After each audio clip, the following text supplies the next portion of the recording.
When a pump housing has been dismantled, it provides us with the opportunity to replace worn or damaged parts.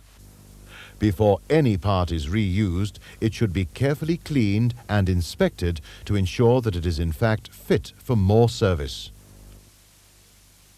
Sometimes damage is very obvious, and a quick look tells you all you need to know about a decision to renew the part.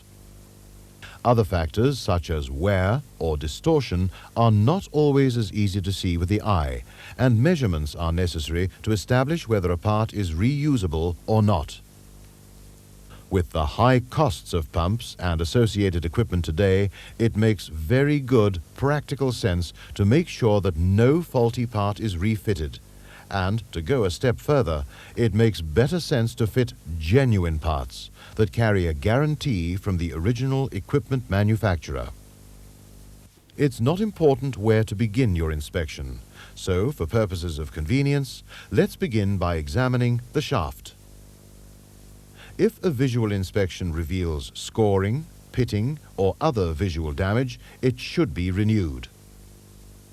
A good-looking shaft should be checked for distortion, that is for runout, using a dial test indicator.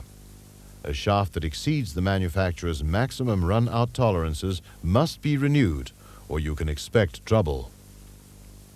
Wear limits between bearing liners and shaft journals should be checked. As a rule, bearing liners should be replaced at every major service or overhaul.